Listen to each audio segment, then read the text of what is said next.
to the Triple B podcast.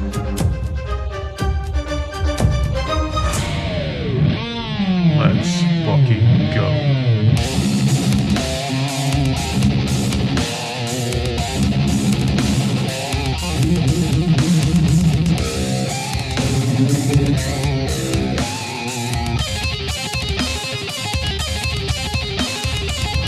Welcome back to the Triple B podcast, Bourbon, Belts, and Blockbusters. I'm Ryan. I'm Tim. We're back for episode 4. Heck yeah, man. Just continuing on with what we've been doing, just building upon what we got. Yeah, absolutely. I'm excited to be back. We're back in my place, and we really enjoyed the setup. Hard to compete with the wrestling action figures you have going on. Well, I had to, like I said, I had to up my game because just look at this wall of. We got the Blockbusters, so I added a little something, to this. Looks great. Setup on time. Theme too. On theme, definitely with some stuff we're going to be talking about in a little bit. That's awesome. I love it. But let's get right into it. We got a new bottle of bourbon this week, so I'm excited for it. Let's do this. Grab that. All right, so we got what is called Brothers Bond bourbon whiskey. So I was really excited to try this. The show is actually getting me to try more things, obviously. Same. But I had my eyes on this because it's actually made by Ian Somerhalder and Paul Wesley from The Vampire Diaries, two actors, and they actually did a little signing down the road at Shaw Road Safeway, and so was really excited to try this out. Brothers Bond, it's got a lot of awards from Rolling Stone and stuff, so let's dive into it. That's man. a good way to start. I love it. All right, so let's get a love the pop. Little pour here.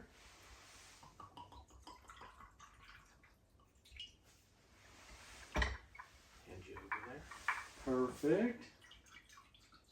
Oh, that's going to sound good on the playback, too. Right next to the mic. I love it. And as you remember, we're going to give this a little rating afterwards. Absolutely. All right. First, before we do this, because it's going to be a part of our cheers. All right. Once again, we got to cheers out to your lovely girlfriend, Haley. Thank you for the glasses. Yes. They are Triple B podcast bourbon glasses. We posted a shot of them yesterday on our socials. So let's cheers to another episode. Absolutely. Oh, gotta get around the dang being a lefty over here.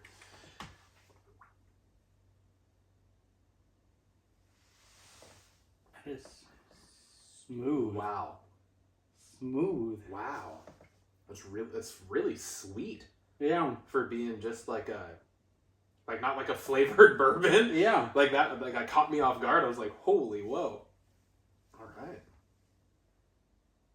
Yeah. And this,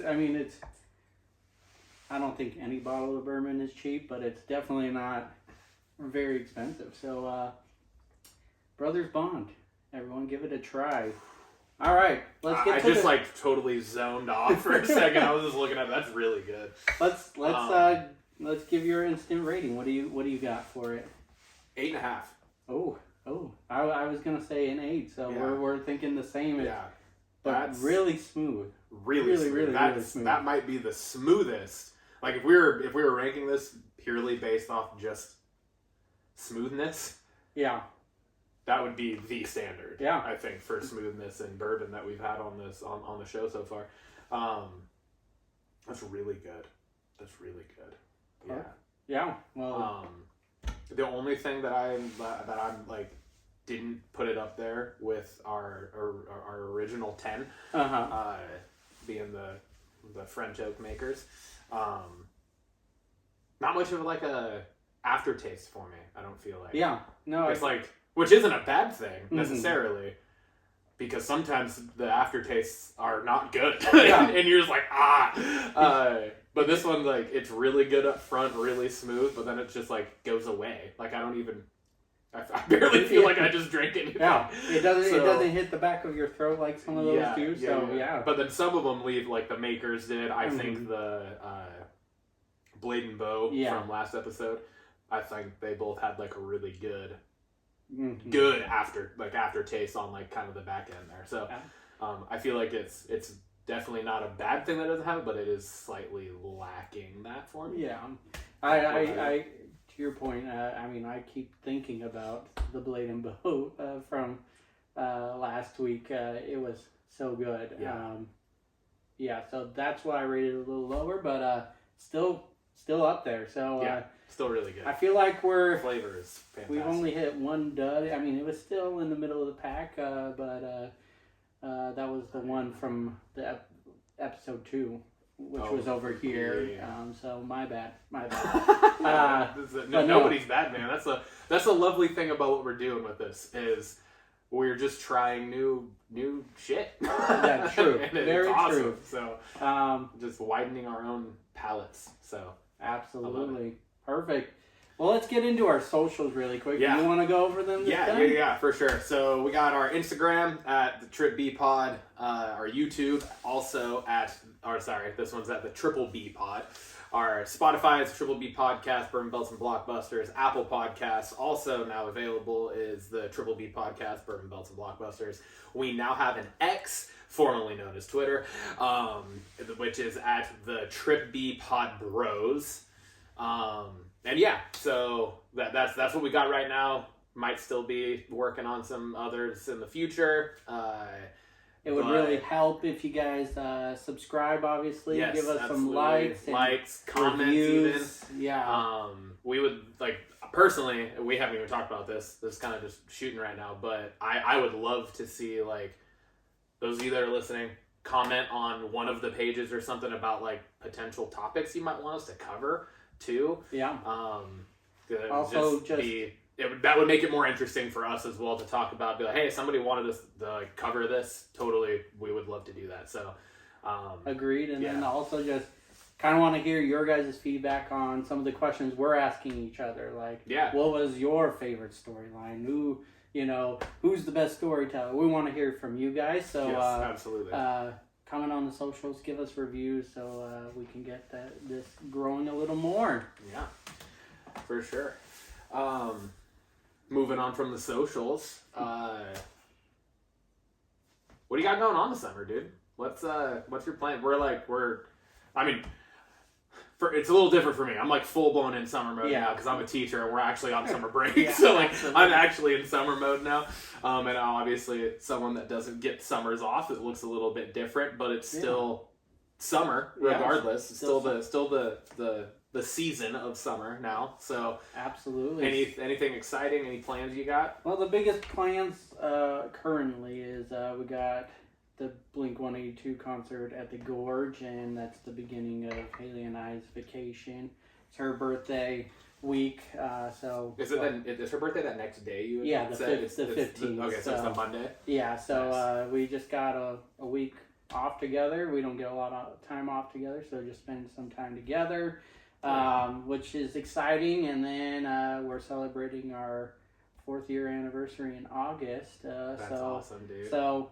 we don't, most of our plans are kind of on hold just because we want to save up for projects in the house right now. Gotcha. We bought an older house, so there's just some updates we want to do on it, and it's expensive. Well, shit, what you guys have done just so far here looks great.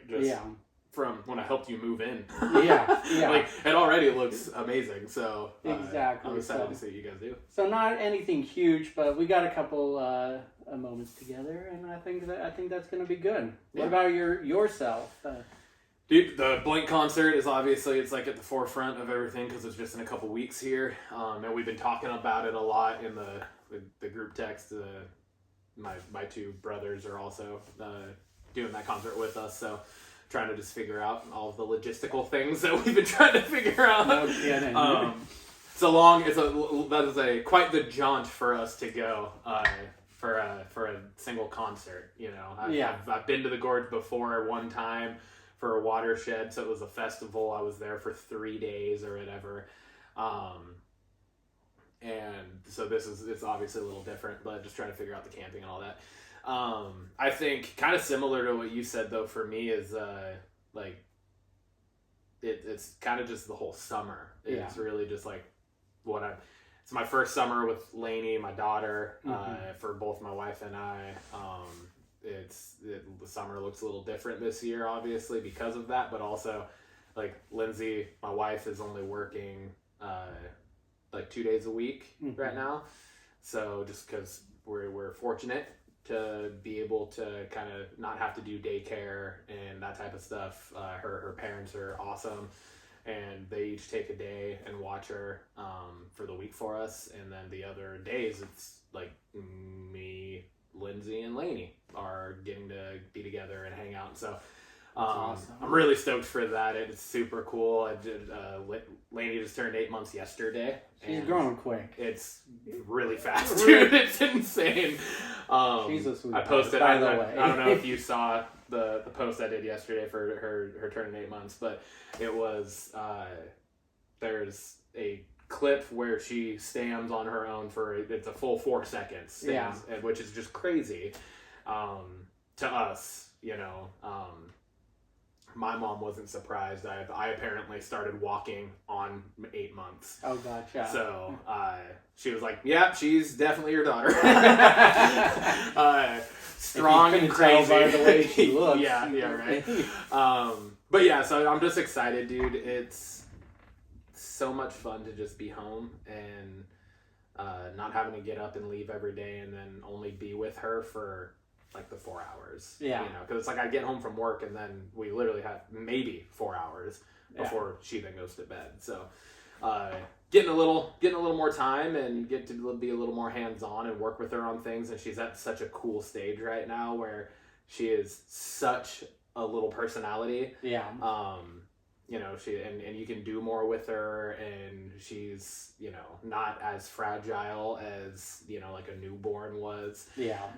When she was a newborn. So yeah, it's all exciting. That's probably what I'm the most excited for is just getting to watch her grow over the next 2 months. I feel like during this time frame that you have, perfect time where she's gonna do a lot of growing quick. Yeah, I will not be surprised if she is full blown running by the time I go back to school. So, yeah, for sure. Yeah, awesome. Well, I want to before we go on to the next segment, you got us hats. Oh yeah, we didn't even get to shout these out. Didn't even do anything about that. We got Triple B hats. We got Triple B hats. Shout out to Squad Locker. It's a really good site to be able to just kind of like throw some stuff together, and they have a lot of options for clothing and whatnot that you can just like put a logo on. Yeah. And then you just like add it to your shop or your store or whatever. And so, it was. And I saw that, and I was like, you know what? I got to get Tim and I a couple hats that we can rep during the podcast, just cause. We got glasses. We got glasses. Hats. We got hats. We're growing. Yeah. You could say we're growing. We're wanting to do it, and we're wanting to do it real. And if we've alluded to it, not even alluded, we've straight up said it every episode, but we're so excited about just the fact that we've started doing this and we get to do this together. So 100%, man. Super stoked. Yeah. All right, man. Triple B hats. Let's go. Here it comes.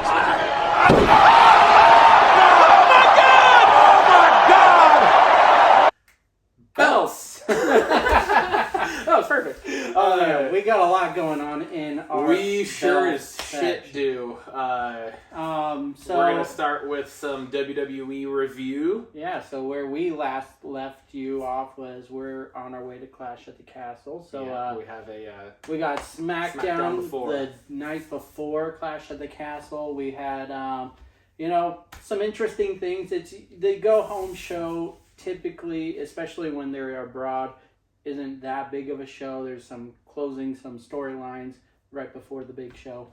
Mm-hmm. Baron Corbin from NXT showed up on SmackDown. I don't believe I've seen him since.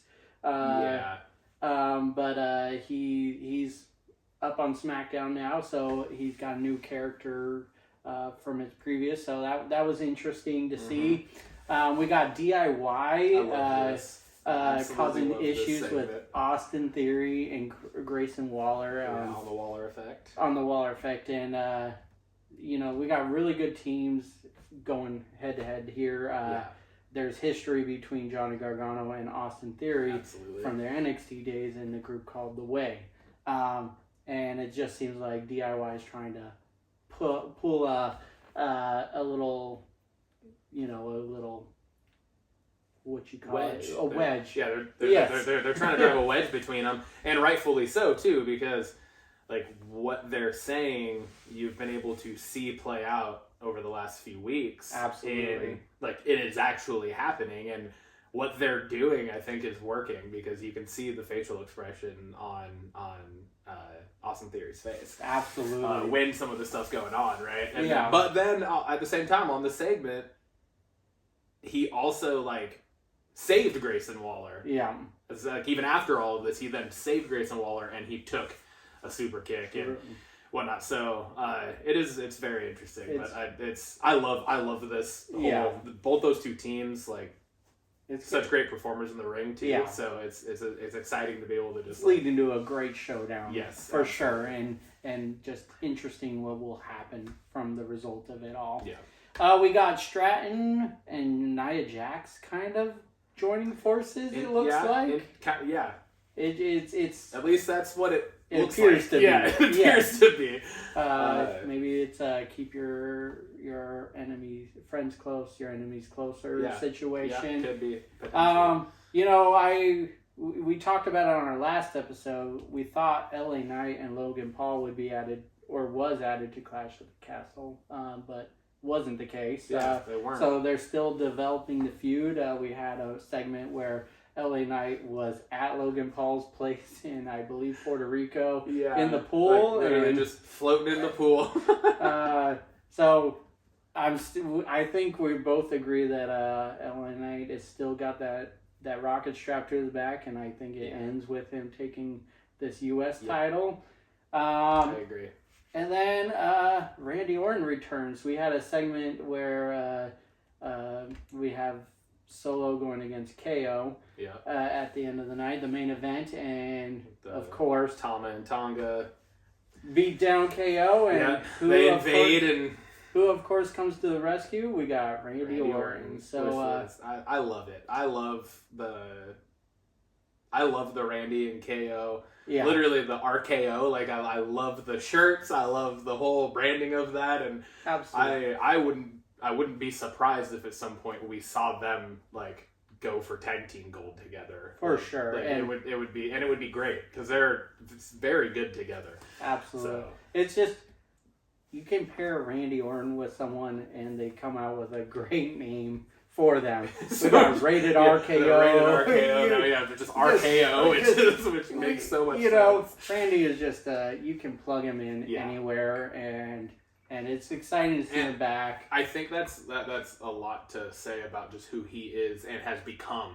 For sure. As like just a worker in the business, because like that's not who he was in his younger years, in the early 2000s. No. He was a completely different person, and he's been very vocal and outspoken about that, and like how much he has changed and grown and just matured as an individual, and now he's like he is now what Ric Flair kind of was to him, not obviously the same age and stuff, but like to the younger guys. Absolutely. And so it's cool to see that. Absolutely. Then we move on to Clash at the Castle. So next day, it was quite a show. I think start to bottom, a really good show. Some surprises in there. Yep. But we can talk about that. So we had the men's WWE Championship. We had an I Quit match between Cody Rhodes and AJ Styles. Start the show. What were your thoughts on that match? It was the match was. It was a banger. I don't know how else to put it. It was so good, and we had talked about it on the episode we did before, that we were like so excited for that match. Absolutely, because it was a very well done match. It was there were points where you actually weren't sure where it was going to go throughout it, and then I thought that the way it ended was new. Mm-hmm. I feel like most of the time, and like we talked about, it's been a long time since we've had an I Quit match in WWE. Yeah. It's been a while, probably a couple of years at least. Yeah. And for it to end the way that it did kind of caught me off guard, but like not in a bad way. It was I was just like, oh wow, he quit to that, to the Cody coming at him with the steel stairs when he was handcuffed to the ropes. To follow up on that, I was shocked to see Cody attack him with the stairs. Go to that extreme. Exactly. Yeah. He gets a fire behind him, but he's the ultimate good guy. But after the match is over, he's won. He still goes and attacks him with the stairs. Still goes and does it. I thought it was just wow. Yeah. Wow. What a moment. Exactly. I thought it was awesome because that was it's not the type of thing that you've historically seen from a babyface. They might find themselves in the situation of that, devil on your shoulder, angel on your shoulder, good, bad, type of struggle, but they usually don't cross the line. Yeah. And for him to, especially this early in his first title defense, right? Like, for him to do it this early in kind of this character arc of being the new baby face of the franchise. Yeah. I thought was perfect. Like I was like, that's awesome because that's like they're kind of breaking away from the status quo of what babyface is, and it's like you can still be the babyface, but have your own demons type of thing. So absolutely, I thought that was awesome. Yeah. Going on, we had the women's tag champs, which kind of threw me for a surprise. We had Isla Dawn, we had Alba Fire versus Jade Cargill and Bianca Belair, who were the tag champs, and then we had Shayna Baszler and Zoe Stark, and wouldn't you know it, Alba Fire and and Isla Dawn come out on top. Yeah. Granted, they are from Scotland, so maybe there was going to be that surprise but they kind of came out of nowhere in this feud and then took the titles. And like not only just out of nowhere in the feud, but then all the way down to the way the match ended in itself literally came out of nowhere. Yeah. Because it was like, they were out of it. Yeah. And then all of a sudden, like, we're going to do it again. Goddamn. Bianca hit a move, and then all of a sudden she rolls in, throws Bianca out of the ring, and then just goes for the pin, and it was like, what the fuck? Whoa! But I loved it. That was awesome. I thought that was cool. I think it was good on multiple fronts because I think Bianca and both Jade almost need to be more in like a singles roles and in like title picture type storylines in the singles role, going for like the women's world championship, women's WWE championship, stuff like that. So I kind of like that they dropped the tag titles. I think it was a great way for them to get Jade Cargill kind of into it and just kind of like get her freshened up on the way WWE works. Yeah. And I thought they did a really good job of kind of introducing her in that regard. And now I think it's good timing for them to kind of move on from the tag team stuff. And so we'll see where it goes, obviously. But I'll kind of disagree with you on a little part. I love it. To your point, I do like the idea of getting them to a singles. I don't think Bianca or Jade belong in a tag title scene. But I think it helps Jade in the long run. She's pretty green. You could see a few slip-ups in the match, but they only held the titles for such a short time. I thought they could do a little more, and I thought it was leading to a Bianca versus Jade feud down the road, and that they could have built on a little more. But I also really like the surprise of, holy crap, we don't know who's going to come out with the titles anymore. It's not predictable anymore. And like I said, I do agree that I think it's a good, it's good for them to get back into the singles. And they didn't come out weak of this match. They weren't the ones to lose the match. And exactly. That was the joy of a triple threat match in this, where Jade doesn't have to lose, Bianca didn't lose. And it gets new faces out there for the tag champs who Yeah. who don't look invincible, I guess. You know, on paper, you think Bianca and Jade together, no one could beat them, That's right? unstoppable as a tag You know, team, so this adds a little wrinkle to it. So that part I do like. Yeah. Going on to the Intercontinental title match, I think we both agreed that this was going to be probably match of the night, or it was going to be Definitely had the potential really good. For sure. Sami Zayn versus Chad Gable. Gable's really gunning for the Intercontinental Championship. So, thoughts on that? What do you got for that? Every time those two are in the ring together, it's a master class of in-ring work, right? Yeah, like it really it's so good. And you add in the wrinkle of, again, Alpha Academy kind of imploding. Yep.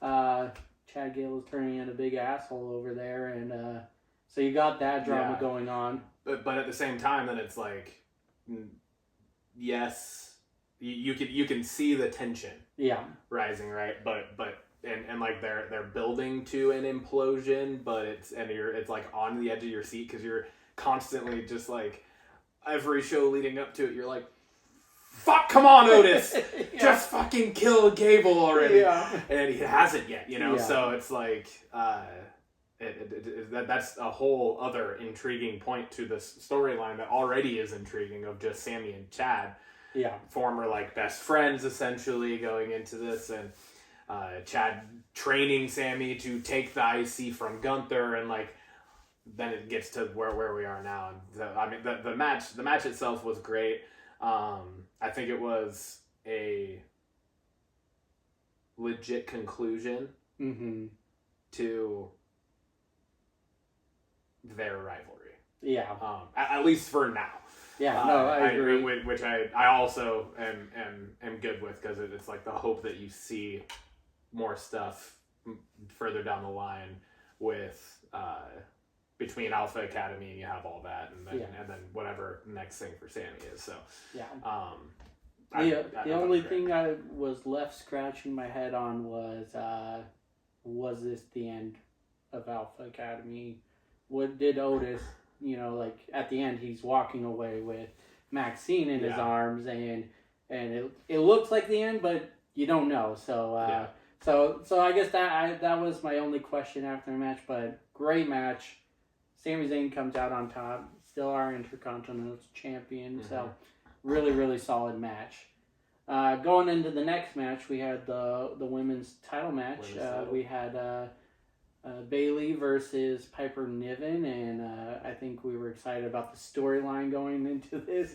I was legitimately surprised by the outcome of this match. Legitimately shocked. I think we both thought this was a good chance for Piper to take the title. There was not a single part of me that thought Bayley was going to win that match. And again, this goes back to what we've talked about for the last few episodes and the last 2 months, essentially, really, since WrestleMania. You just don't know now. And that's so dope, and it's so exciting. You know, it's so much fun to just have like the unknown when you're watching wrestling again. As you don't know what's gonna happen, because like I legitimately was like, well, they already gave the tag title match. I thought just in and of itself was like, okay, they're pulling for like the hometown heroes now, right? And so I thought there was no way that Bayley was gonna win that match, and they were playing it up like that too in the match. Like they were making it seem like Bayley was going to lose this match. Piper was pulling some monster moves. Dude, she's so good. Was destroying I love Bayley. it, because she's one that, like on a very shallow level, you would just look at her and be like, "There's no way she's that good of an in-ring performer." Right. It would be a very easy. It's very similar to like Earthquake. From back in the day, right? Where you're like, probably not, but then you watch them wrestle and you're like, oh shit, like, no, they're actually legit in the ring, you know? And so it's so much fun to watch Piper, and can we give a shout out to Nacho Chelsea? You mean Chelsea Green Libre? She gets kicked out of the match earlier on, comes back with wearing a fucking Lucha Libre mask. Oh my god. It was that was great. Like kudos to her for trying and being that homie. That was. It was just like that just added a great. What the fuck's going on right now? I loved it. It was great. Really solid match. Bayley comes out on top and comes out with the championship. So, which leads us to our main event of that show: Drew McIntyre versus Damian Priest for the World Heavyweight Championship. Yeah, dude. And wow, what a match! We had Damian Priest almost die during the match. That spot was horrifying. I was like, honest to God, it was jaw horrifying. On the floor. Yeah, I think Drew had his jaw on the floor. But then they played it so fucking beautifully. I had the same note, just saying Drew came through. In the clutch during that spot, and it was interesting because it was a spot where it was like there was zero time for anyone to actually assess what had just happened. Yeah. But and it's Drew obviously reacted perfectly, but I think there's almost like a missing, nobody thinks about it. I think it was Damian. I think it was Priest, really, because he's the one upside down by his leg. Legit looked like he could have just snapped his leg in half. Or his neck. Or his neck, the way he hit the ring apron, for sure. But for him, because the only way that continued the way it did, I think at least had to have been him saying, "I'm fine, keep going." Yeah. That quickly to just assess it and be like, "Play this, let's go." Yeah. Because he knew how horrific that could have been for the match. Yeah. Right? Even take out the fact that he didn't get hurt. The way if that would have gone 2 seconds longer without them doing something, it would have been a complete failure. Yeah. And a dud, and it would have just been McIntyre just immediately going up and kind of pushing the ref back in a sense, right? Just kind of being like, "Get away." Boom, and just starts pounding on him while he's hanging upside down. It was perfect. Drew's line, I don't know if you caught it, but he's like, "I can't win the match on the outside of the ring." So that showed why he was trying to undo Damian Priest from the ropes. I didn't catch that. So that match or that part was just genius. Yep. On Drew's part. I was a little nervous that the ref didn't check on Damian right away. I was like, "Is this playing?" There's no way this is playing because that looked horrific. Well, and that's what I think it was like. But to you didn't hear on TV, but I feel like it had to have been Damian somehow signaling to him, "No, I'm fine, keep going." Yeah. Right? It had to have been, because there's no way the ref's not, he just ran up and was trying, slightly, just for a split second, tried to pry the ropes open, and then it was he got called off. Yeah. Right? So, I feel like just both of them, and that's a huge, because I have never been, and it's growing on me with Damian Priest, but I've never been super high on Priest. But I think, and the more and more that he's involved in these storylines and things are growing, and it is exciting to see, and it's a new person in the title picture and everything, which is always it's always fresh. I think that was just a point where I was like, that's huge. That's good for the business to have those two guys both be able to work that well together and be able to take something that could have been terribly bad and flip it on its head. Yeah. So, following that, just a banger of a match. It was back and forth, which leads us to the conclusion of the match. We had the ref taking some pretty serious bumps, and then we have Drew pinning Damian. Reverses the one move, comes off the rope, hits the claymore, goes for the pin, get to a 6 count. Can we talk about the camera work for the ref? Oh my God! I thought it was a legit ref coming down. I did too. Well, so let me walk you through my brain process. Okay. Here.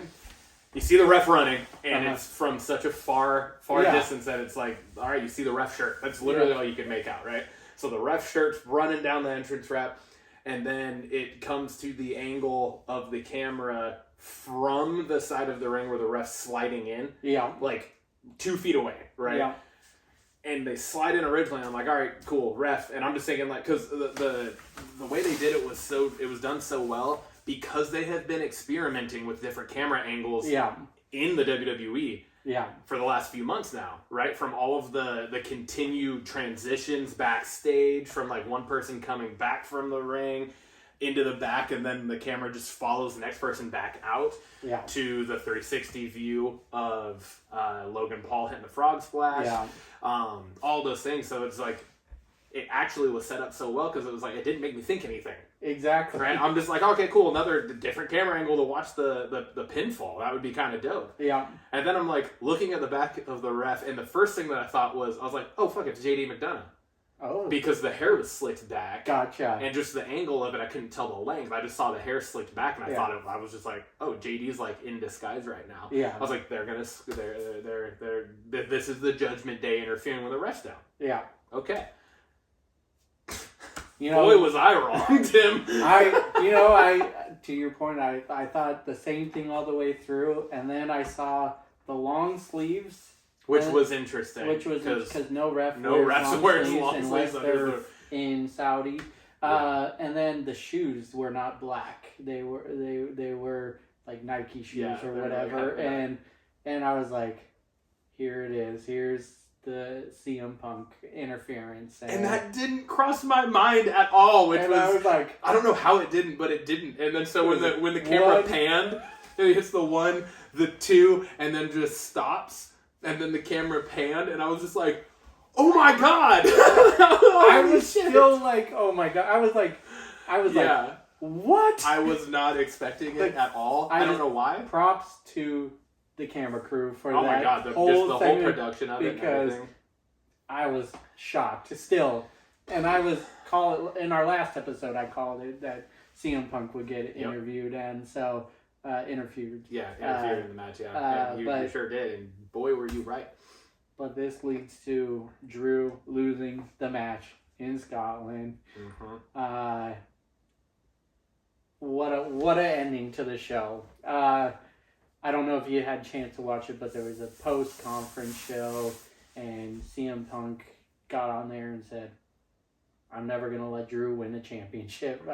As long as I'm here, he's not going to hold the championship. So you put it in that perspective. He's going to interfere with everything until this feud comes to a conclusion, which I see no end in any time. No, because it has become so personal now. Yeah, and it was a hell of a match. It was a hell of a show. Which brings us. We're going to start doing a little segment called the 3 Bells section for any PLE pay-per-view show that we get to watch. And so it's a rating system. 3 bells being this show was fire, this was the best show. We got 2 bells, great show, maybe missing something. 1 bell, just a meh, or 0 bells, just totally missed the boat. Obviously we could do a little half bells.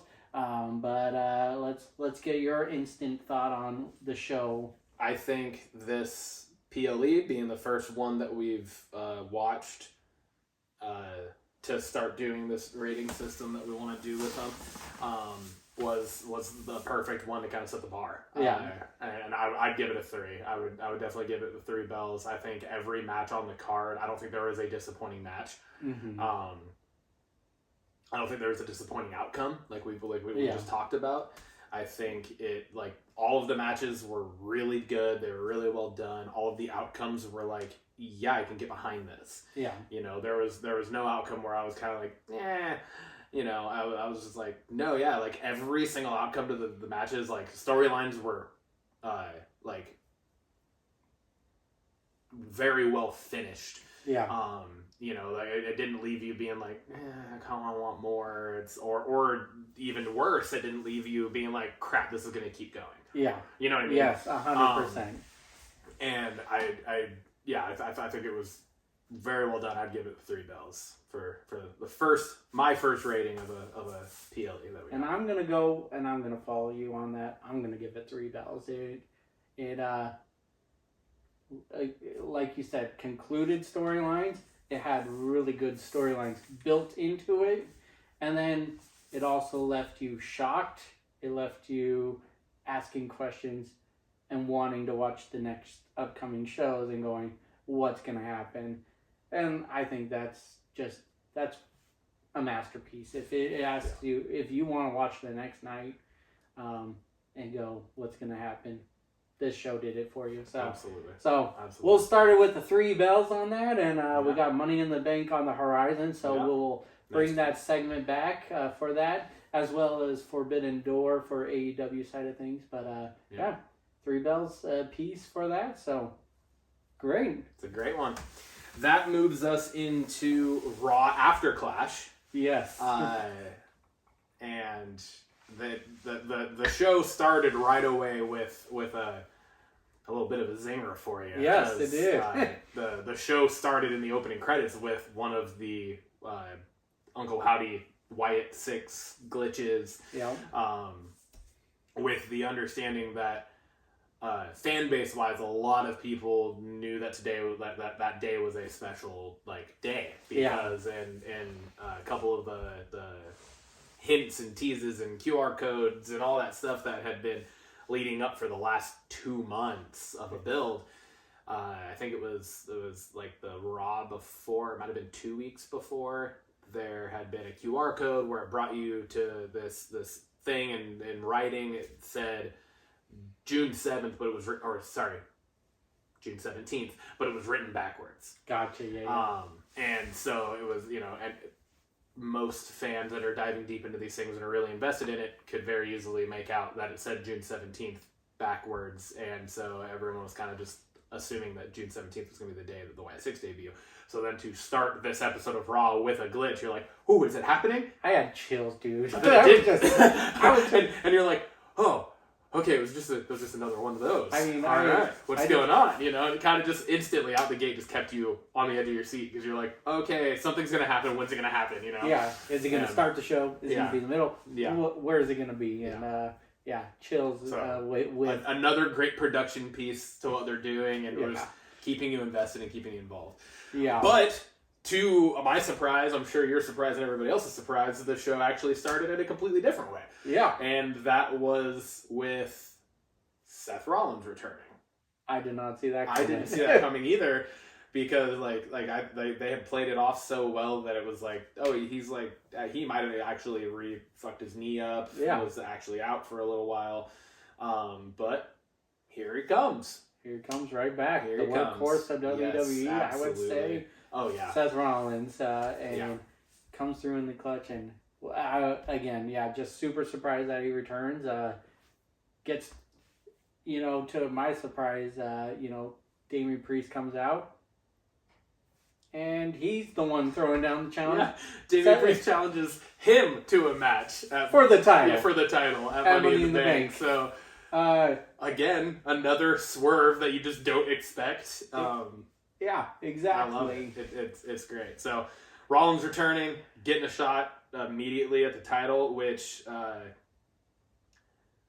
it's fitting though, right? Fitting, absolutely, because he never got a rematch. He doesn't get a rematch, so what better way? Exactly. Did work out that way. And speaking of Damian Priest and the Judgment Day, a lot of interesting happenings going on behind the scenes. Liv Morgan, man. He is playing a puppet master. Oh my god, yeah. And just really going at Dirty Dom and really just trying to, fuck him.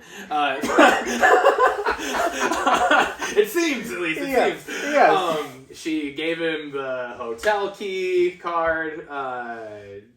Just straight up, outright was like, "Come out and I'll give you a gift here," like all that stuff. Yeah.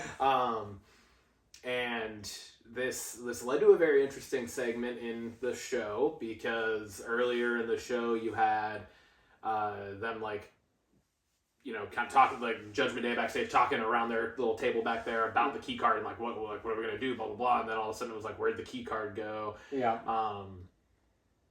And then turned out that it was Finn Balor who took the key cards, which was a very interesting point. Yeah, 100%. Yeah. So it's like, okay, what's he doing? Is he still trying to play homie? Is he still trying to play homie of the week, or is he?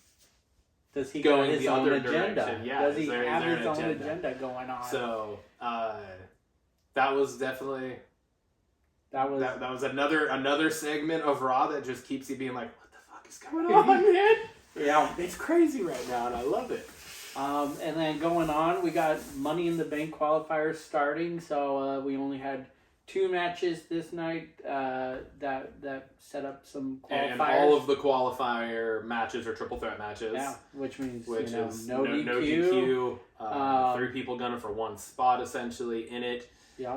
Which is also another kind of added layer to it of the emotions in the matches, is that it's like there's 3 people gunning for 1 of 6 spots. Yeah. Which is kind of a crazy concept to get into a match, right? Because that means that there are 3 times 6, 18 people gunning for this match, and only 6 people coming out of it. So I like the fact that they're doing the triple threat matches for qualifying. And it really just kind of leaves it open in the air. Like, it really does. I thought I knew who was going to be in the match, and there's been some surprises. So we have Io Sky take the first spot in the women's side of things, and we had Jey Uso take the first spot in the men's side, and I think we all saw that one coming. I did. I definitely expected Jey to win that match. I thought he was going to. He obviously ended up winning it. But I also wasn't going to be surprised if it went either of the other 2 ways. Just because of the history that both Finn and Rey have with Money in the Bank. And then the whole just clusterfuck of what has transpired between Judgment Day with Dirty Dom and Rey and all of that. So I wasn't surprised. Yeah. But I also kind of was. Yeah. So, great match. Yeah, great match. Jay's in. Kind of moves us along, talking about the end of the Sammy Chad feud to Monday night, where Sammy is obviously I think Sammy is a people's champion. Yeah, he is like, I'm a champion.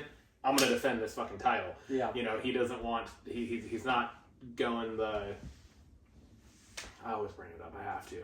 He's not going the Roman Reigns route where he is defending the title once every 180 days.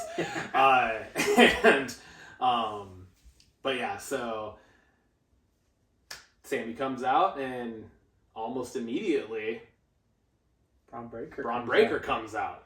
There's a lot of going into this. We also have a Sheamus and coming out, but Braun Breaker, he's coming in hot off of NXT. Oh my god, he's obviously related to Scott Steiner and or Rick Steiner. Well, he's related to both. He's Rick Steiner's son. He's Scott Steiner's nephew. Yes, but definitely a hot prospect off of NXT. The week before, I didn't put it in the notes, but just his beatdown on Ricochet was, oh my! I don't know if there was segments that went wrong, but Ricochet getting slammed on the semi and hitting the ground, I was just like, he's dead. I thought that was a legit, he's hurt. Well, and then to follow it up with the power slam onto the windshield / hood of the car, he killed Ricochet, dude. Yeah, and that was on par with those classic Attitude Era fucking backstage beatdowns. That was on par with even before Attitude Era. Shawn Michaels throwing Marty Jannetty through the fucking steel the window pane. Yeah, exactly. It was like, oh, this is he's fucking destroying this guy right now. It's not just he's gonna fight back Ricochet. Nope, you're dead.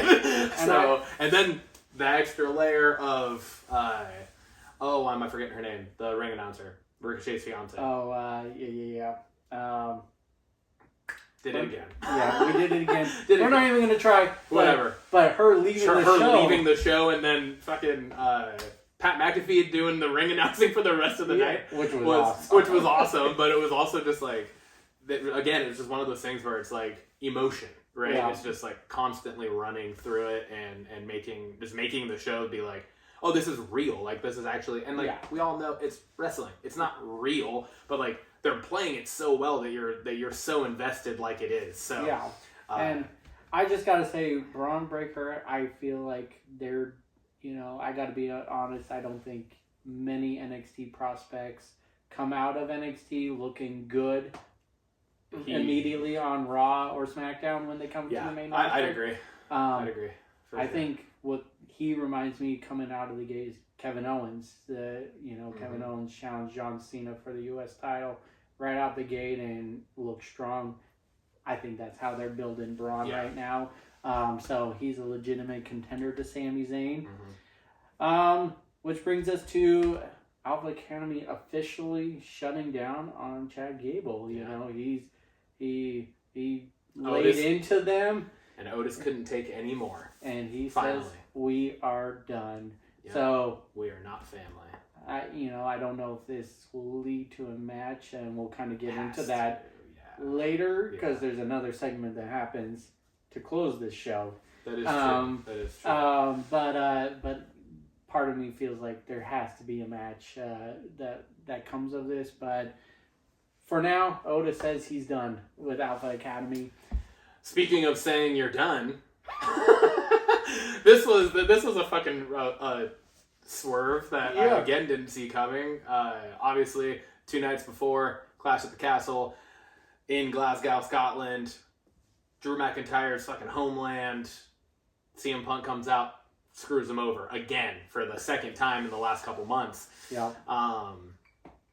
Drew comes out, and you're expecting it to just be the same thing that it has been, really, with this character of Drew McIntyre that we've talked about and we love so much. Is it's always somebody else's fault thing. Yeah. And like, I love that with him because he plays it so goddamn well. He just fucking came out and he quit. Didn't say much. Didn't say much. They just said, I'm done. I quit. Yeah. Dropped the mic, walked out. Even Triple H is like, Triple H is trying to back, get him.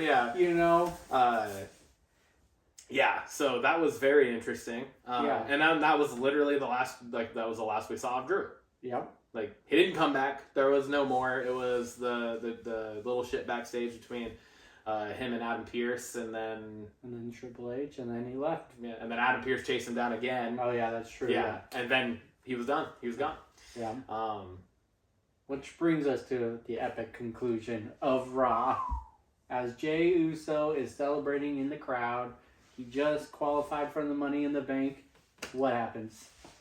Well, the glitches start happening. The lights in the arena shut down, and then you get the camera view of a door closed with blue light behind it and the fog. And for anyone that knows anything over the last fucking 10 years of WWE wrestling, that is like that mixed with the Fireflies in the audience, that is like the true sign of Bray Wyatt. Yeah. Right? And the Wyatt family and everything. And so everything that has been getting teased, and all the QR codes and the glitches and all the different points in the shows too, which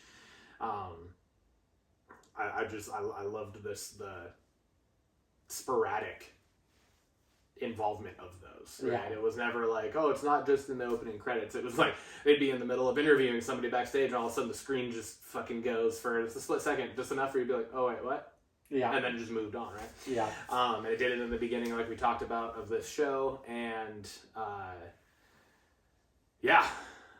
here come fucking Wyatt Sicks. Yeah.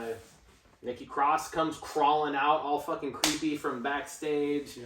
And then the camera, again, it's those like continued camera views that we were talking about, goes back. We see the rabbit, we see the fucking Pig. the pig, and then like the crow, vulture. the vulture, and then it comes to Uncle Howdy, and Uncle Howdy is standing there just kind of swaying back and forth looking. In the process, it's scanning and viewing. It's like dead people all over the place, just like corpses. Complete devastation. Like, blood showing on Raw. Yeah, blood showing on Raw, like looking like people were like shot in the face. Yeah.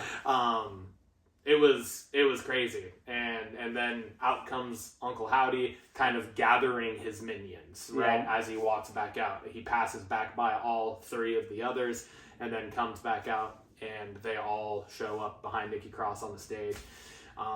Grabs the lantern, and says, "We're here," and blows it out. What a closing segment. Fucking amazing. What a closing segment. Just chills all around. The piano playing from Bray's theme song. Just glued to the screen and couldn't stop watching. And to be able to just kind of point to how endearing this is to the audience, the second the lights went out, it was phones. Yep. It was the Fireflies. The Fireflies were out, man. Yep. And it was like there wasn't they did not miss a beat. It was like the second the lights went out, boom, it was up. Yeah. And that's just kind of a testament to the power of a character that Bray Wyatt was. Yeah. So I thought it was the perfect homage to Bray Wyatt. It didn't do a lot, but it just it brought the door. It brought the lantern. Yeah. It brought the lights shutting down. It brings me back to Extreme Rules when he came back. Just all around great. It was a great closing to the show. Yeah. Speaking of, kind of brings us to another new segment type thing that we want to do. Is for the belt segment is the banger of the week, and banger that's of the week. In my opinion, at least. You're the one that brought this up to me, but as soon as you said it, I was like, this is kind of paying homage to Sheamus. Yeah. Banger after banger after banger. All right, and so banger of the week. And it's the Wyatt Sicks debuting. Yep. Yeah. Right? Like this whole thing is we're each gonna bring one to the table, but I already knew what it was gonna be because I don't think there's anything else that it could have been. With all of everything that had happened, I quit match, the DIY and Waller Effect segment on SmackDown, Randy Orton returning, and then obviously everything between Drew and CM Punk and all of that. This still stole it. Like it was the jaw-dropping, most amazing. Like it was so well done, and the build to it and everything was amazing. So So my idea of this segment was just recap the last week and what was the biggest spotlight of it. That becomes the banger of the week, and as I was coming up with this segment was because I was watching the Wyatt Sicks debut, and I was like, well, we have to. This is the biggest moment of the past week, and it lived up to the hype. So, banger of the week, both of us agree. Wyatt Sicks debut. Wyatt Sicks debut, yeah. All right. Which brings me to my question of the week for belts. We're coming up with questions for each other. Mm-hmm. And this is a great chance for our viewers and listeners to chime in as well. But I was reading online, just someone was talking about a moment that kind of derailed someone's career without a win. So my question to you, and I'll give you my moment as well, but a moment where you think that the wrong person or persons, it could be a tag team, won that derailed the other's career or momentum at the time. Yeah, I've kind of thought long and hard about this. And there's a lot that you could say in different eras throughout the history of wrestling and everything, but one that really stands out, and it's kind of a different setup for it, because it's almost it was like multiple people's careers changed kind of because of this, but it was the Brawl for All in 1998.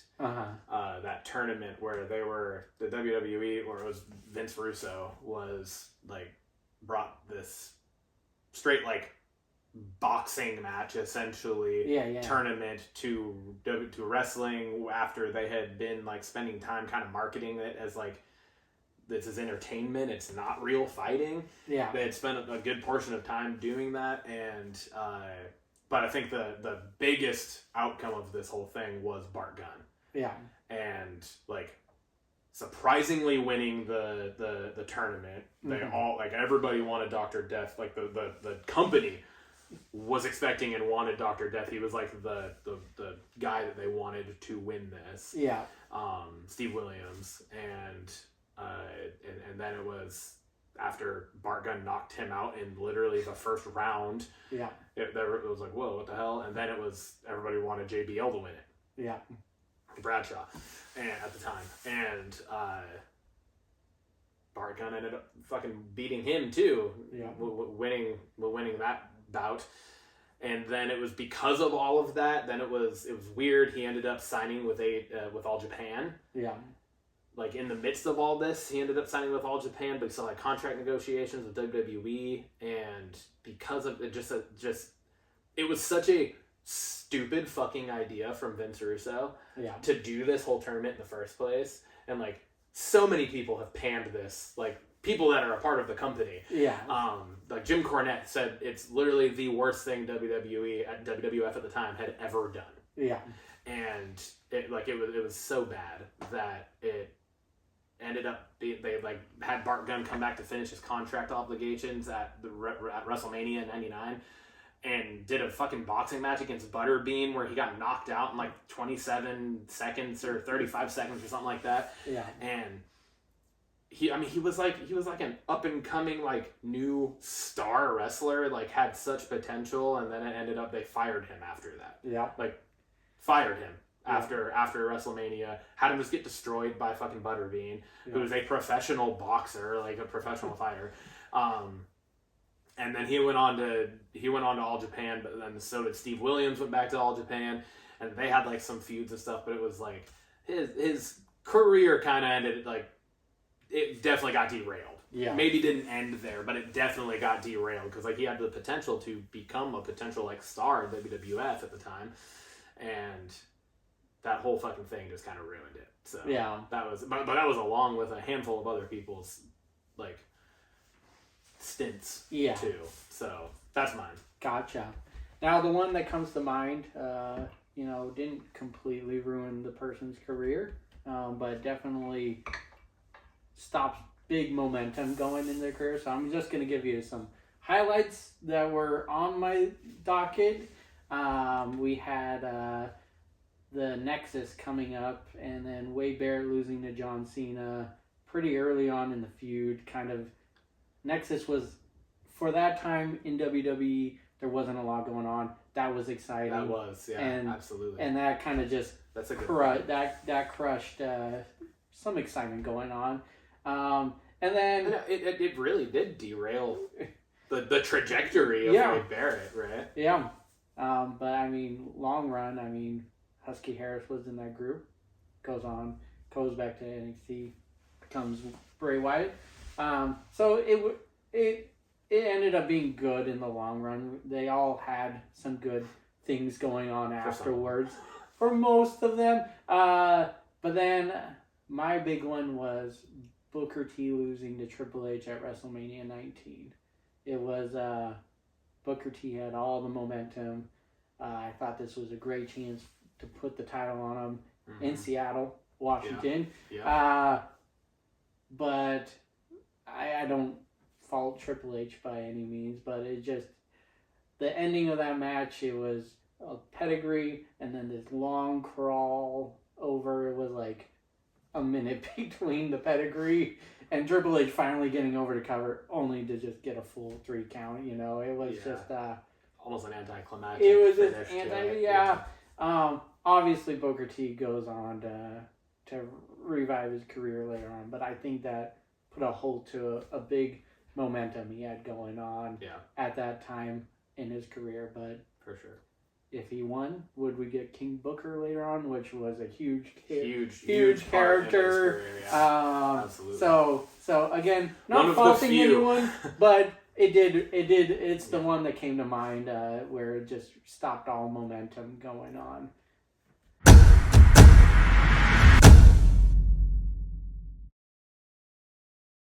Blockbusters. All right. Here we go. We have a handful of things to talk about, but not like an overwhelming amount. I don't think so. I think we'll kind of get through these probably and wrap the episode up fairly quick. But the first thing I want to talk about, because we haven't done this yet on the Blockbuster segment, is actually talk small screen stuff, right? Small screen, I mean, I'm talking TV shows, like now it's streaming realistically for the most part. I mean, there are still obviously like the episodic shows and whatnot out on actual like network, but just what shows have you been watching? What things have you been watching? Let's just start there. What shows have you been watching? Well, I am guilty of watching shows that have already happened. I know you've asked me in the past if I've seen a show, and I'm like, no. So right now, what am I watching? I'm watching 2.5 Men. Okay. I'm watching How I Met Your Mother. Oh. Recently added back to Netflix again, so one of my top 5 fall asleep shows. Yep. And then with the season just starting on or coming up is A House of the Dragon. So I've been rewatching the first season of that. Just started. Season 2 just came out. Yeah. So rewatching that, and then we'll quickly catch up with the new show. But 2.5 Men, House of the Dragon, How I Met Your Mother, and Smallville here and there. Nice. Yeah. What about yourself?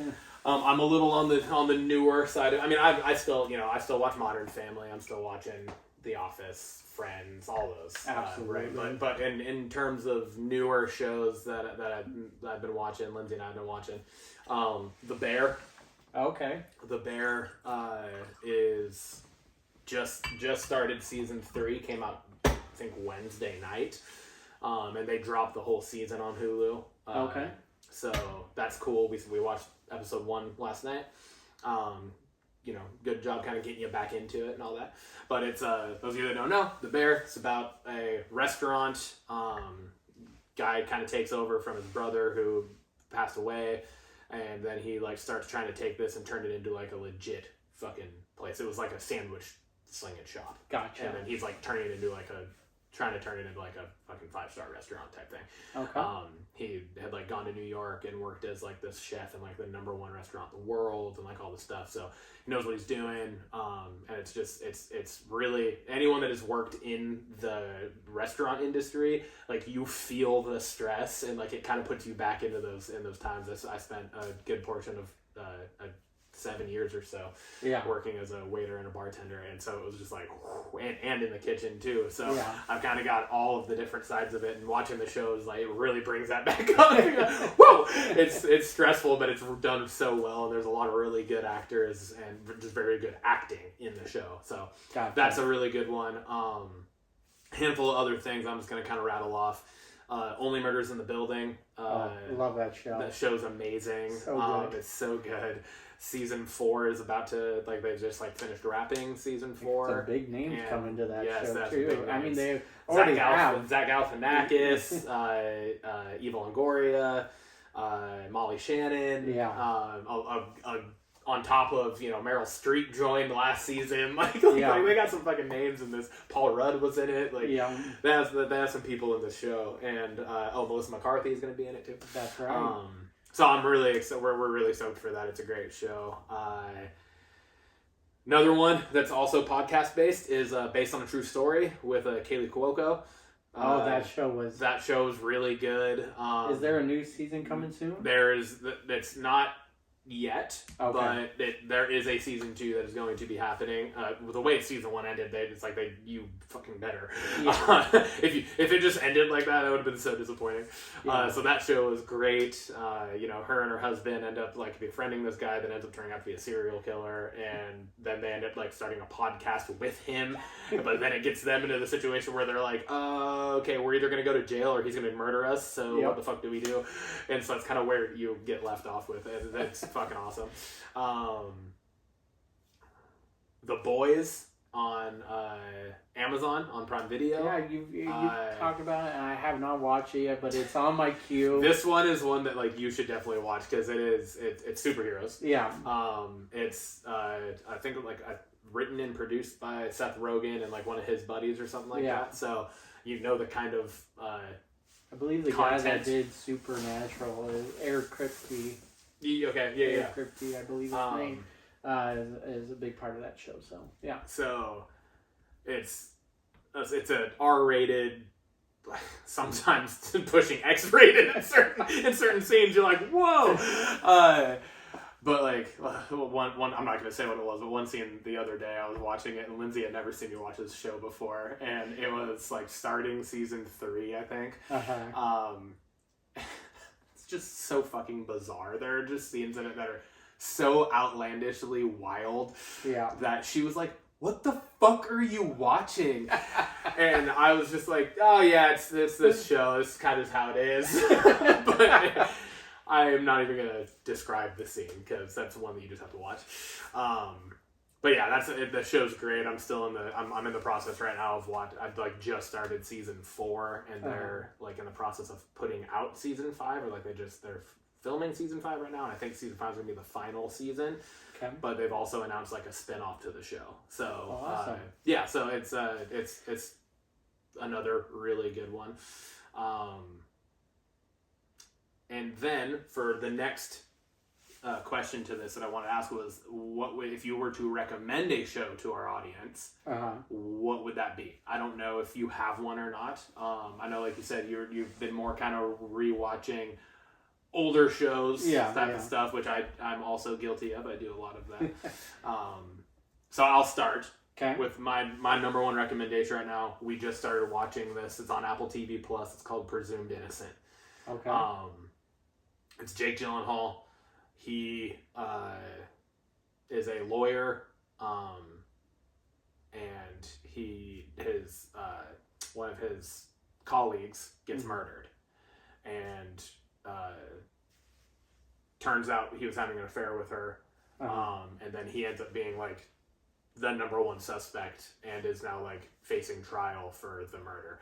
And it's really, really good.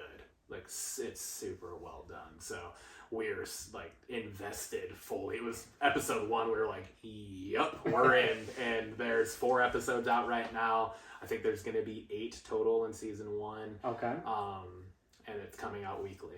So perfect. It's a great show. Anyone that has Apple TV, like I literally bought Apple TV Plus for the $10 a month or whatever just to watch this show. So all right. Yeah, so... Well, I'll have to give that a try, because that sounds right up my alley. It's a really good one. Following on old shows, you're recommending a new one. I'm going to recommend an old one. Perfect. Prison Break. Okay. I haven't watched that. It is a phenomenal show. Does it go off the rails sometimes? You're like, I mean, it's a show called Prison Break. How many times can they break out of prison? The storyline, it keeps me. It's just an exhilarating show. It's like kind of like we were talking about Bad Boys, just on the edge of your seat. What's going to happen? I thought it was well done. There is, I believe, 5 seasons of it. It's over now, but highly recommend it. I believe it's on Hulu right now if you want to stream that show, but Prison Break is the show I recommend. Awesome. I'm gonna have to add that one to my list because it's one that I've seen a lot of it. Yeah. Just through social media and clips, and then like back when it was coming out, I'd be like watching TV and I'd see a commercial for it or whatever, and I just never got into it. I never watched it, so definitely have to be one that check it out, man. Get into. All right. Brings us to our next topic of the Blockbusters, which Yep. is something I know we have talked about before. Did we mention this on the podcast? I think we talked about We it, may but have- we we may never. have I brushed think we over it. skipped over it. So that's why. Alien Romulus. It is the newest entry into the Alien franchise. ever-growing Alien franchise, and a great franchise. We got a trailer for it, and that trailer, holy smokes. It is terrifying. terrifying. Like gripping. You know, terrifying. it gives us a lot of... Didn't we see? Didn't they show the trailer? Did they show the trailer for it when we went and saw Bad Boys? Yes, they did. So we saw it we saw the trailer in theaters together too. Holy shit, man! It definitely gives a lot of callbacks to previous films. Yes, but I think that's what the trailer's trying to do. But I think it's going to be its own kind of thing for sure when it comes out. But holy smokes, what stuck out to you in that trailer?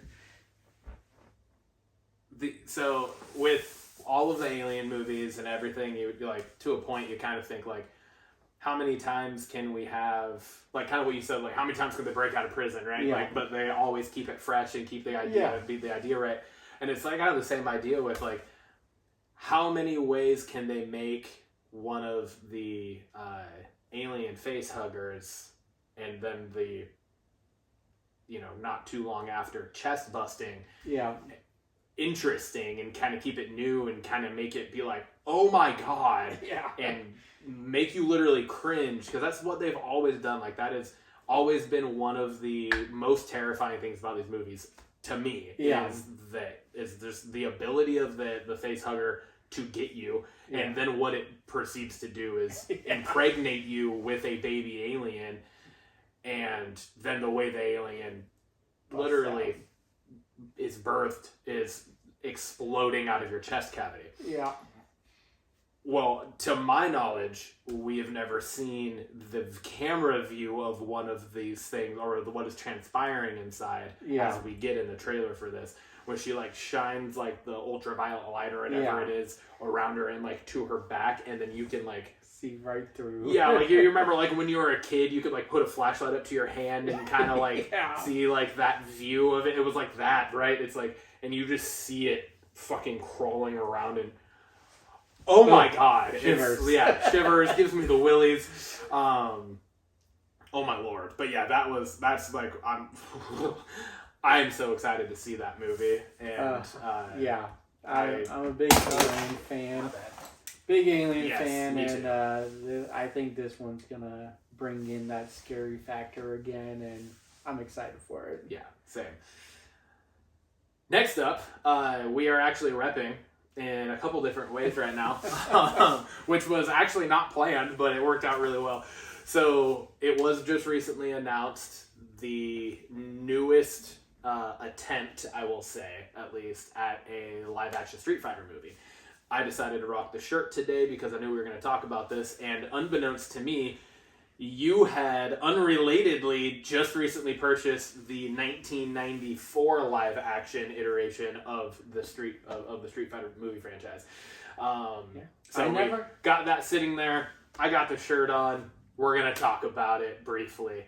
I never seen the movie, and saw it at Walmart, and I was like, this movie is starting to get a cult following behind it. Oh boy, yeah. And I want to give it a check out. So that's why I picked it up. And then little did I know, something was announced. Yeah. So they announced a release date, which is currently scheduled for March 20th, 2026. For the new one. There's like no other details really involved with it, other than just the fact that the original directors in the last month, I think, had scheduling conflicts because of everything that had gotten pushed back from all the writer strikes and everything. Yeah. This caused a lot of issues within the world of Hollywood, but yeah, so they ended up actually leaving, but then Sony obviously feels pretty legit about what they have going on with the movie because they don't currently have a director, but they just announced the release date for a year and a half from now, roughly. Or actually a little under 2 years, I guess. Yeah. So, yeah, so that I just thought that was exciting, something to kind of throw out there because I think I have seen this movie. Uh-huh. I think I've seen it a couple times, but it's been years, and it was one of those movies that, like I said before we started the episode, it was similar to like Pooh, Blood and Honey 1, where it was like, it's not great, Yeah. but it's also great. Yeah. You know what I mean? Like in that sense, like it's it was panned widely. Critics, fans, it was a financial bomb, everything. But as you alluded to, in the decades since it came out, in the 20 years since it came out, it's 30 years since it came out. Holy crap, 30 years. I was born in '93. I should know how long that's been. I'm 30. It's really garnered a cult following, and a lot of people love the movie. So I'm excited for you to watch it, and then so we can, whether it's on here or it's off screen, whatever, we talk about it, because I need to watch it again too, just for shits and gigs. Yeah, but I'll let you.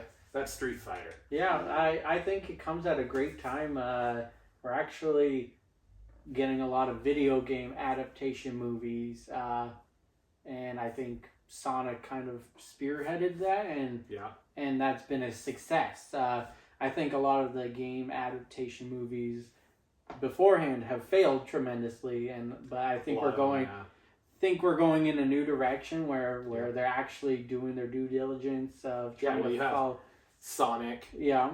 You have Super Mario Bros., which was an animated version of it, but it's the same thing, right? Yeah. It's a movie adaptation of a video game. Mortal Kombat came out with the newest movie. We got now Street Fighter. So I mean, this is right up our wheelhouse. Mm-hmm. I think this is what video games we grew up playing. Yep. For sure. I think again, they're doing their due diligence and turning out what I perceive to be good movies. Absolutely. I agree with you on that. 100%. So excited about that. And the whole talk of Street Fighter and you needing to watch it for the first time, but me needing to rewatch it. Yeah. Kind of brings me to the question that I wanted to pose to you for the Blockbuster segment, and that is any movie at all. If you could pick one to rewatch for the very first time and be able to relive that, what would you pick? This is such a loaded question. I'm glad you posed it, and I've been thinking about it for a while, and it's really hard. It is very difficult. It's very difficult. I won't tell you what mine are yet because I want you to go first, but I will tell you I have two options. Okay. I'm just gonna, when I say it, I'm gonna say both because I don't know which one that I would rather see. So if that's what you gotta do. I mean, I got a few. So we'll just start. I have three that immediately came to mind. I couldn't pick one. I did put one just in the top spot, just in case you were gonna put gun to my head and I had to choose. So, Scream 1996. I saw that when I was really young, but just rewatching that for the first time, not knowing, two killers at the end of the movie. All movies growing up, just there's always one. Yeah. This had two. And just kind of knowing what I know now about the horror industry and just rewatching that for the first time would be great. So that was one of the runner-ups. Dumb and Dumber. That's fucking awesome. Oh my God, I love that. When we watched that movie, how much of the movie did we actually understand? When we were laughing, very little. We were laughing a lot at the movie. It was hilarious. We were laughing at a lot of adult jokes that we didn't understand, but we understood it was funny, but we didn't understand why. Exactly. Absolutely. Rewatch it now, and what you know now, and that movie takes on even funnier, funnier moments. So I put that on my list. Well, just one of the main lines that pops out in my head is when they get to Aspen finally, and they're walking down the street, and the girl walks past, and he's like, "Man, look at the fun bags on that host have," and he goes, "Yeah, he must work out." It's just like one of those things where it's just like you're not like as a kid growing up, you don't fully understand what he's saying, or the Silence of the Lambs the line. Eat her liver with a can of fava beans and a nice Chianti. It's like, exactly. I didn't know what the fuck that was alluding to, and then it's like I've seen Silence of the Lambs hundreds of times, because it's one of my favorite horror movies of all time now. And so it's like, oh my god, that's so funny. Like, it's so true. That movie was great. So that's kind of how I approached it, and you can put a number of movies under that belt where it's just like, how much do we really understand when we were younger watching these for the first time. So then at the top of my list, I put Terminator 2, Judgment Day. Fuck. I just... You just blew my mind. It was just an epic movie when I first watched it. It was amazing. But rewatching it again, you're just like, wow, what a huge movie. Yeah. That's why I wanted to do this question, was because it's like, if you could rewatch any movie, but now, as you now, with what you know, and just like the mental cognizance that we have now as full-blown adults, as opposed to what we were when we were watching these movies. Yeah. Fucking T2 came out in fucking early 90s. Early 90s, right? Yeah. I don't even know if I was born yet. Honestly, I don't know that I was. And so I was obviously little when I watched that movie for the first time. And you just blew my mind. I did not expect you to go that route. Holy shit. It was just a lot of... But that's such a good one. Yeah. It's a big epic movie. I think it's probably a lot of people's top 5 sci-fi action movies, and how epic would it be to see that for the first time again? Yeah. All right, what about you? So this was really hard for me because it... and I'm the one that posed the question, right? So really hard for myself. I set myself up here. But it was really tough because it came down to 2 things, and it came down to 2 favorites, and it came down to my favorite movie in this genre, I guess, I would say. Because I have an actual all-time favorite movie that will always hold a very special place in my heart, and that's Patch Adams. That's not what I'm saying is the answer to this. I'm just saying that is my all-time favorite movie. But a very super close second of my all-time favorite movie, which is one of my 2 answers to this, is The Dark Knight. Yeah. It is easily my favorite iteration of a comic book character in the history of life. Yeah. With Heath Ledger as the Joker. If anyone remembers, if they watched the YouTube episode from last time, I have the pastel painting of Heath Ledger's Joker hanging up. I love that. That is my all-time favorite movie character. Yeah, hands down is Heath Ledger's Joker. So that movie was so well done. It was amazing. Obviously, he posthumously won an Oscar for that role. And then my other one is my favorite movie franchise of all time, and it was the conclusion to it, and that is Harry Potter and the Deathly Hallows Part 2. Harry Potter has been, and will probably for always be my favorite movie franchise of all time. I think the books in and of themselves are amazing. I think people argue this, I think they did a really good job putting those into movies with the limitations that movies have. Yeah. Right? Movies are very limited. They can't portray everything that are in books. I think they did a really damn good job in it. And I am more of a watcher than I am a reader, and I always have been. So the movies for me that's my realm. That's where I live. That's where I thrive. I love it. Yeah. And so the Harry Potter movie franchise for me is amazing. And to watch the climax of it, which is that final movie, and the conclusion, all within the probably 2.5 hours that it is. It was I would love to rewatch that for the first time. So that's my 2. Those are great choices, man. Yeah, dude. Yours were too, though. So Can we go back and watch these for the first time? Yeah, right. I 100% did not expect you to say T2. That blew my mind. I was like, whoa! I wasn't expecting that. That's why I love doing this. That's why I love fucking doing this podcast, and I love doing questions like that to each other, because it's always interesting and it keeps it fresh and things that I don't expect to hear from you, and I'm sure it's the same way going the other way. So same vice versa. So fuck, dude. All right, man. Cheers to episode 4 in the bag now. Booyah! Cheers.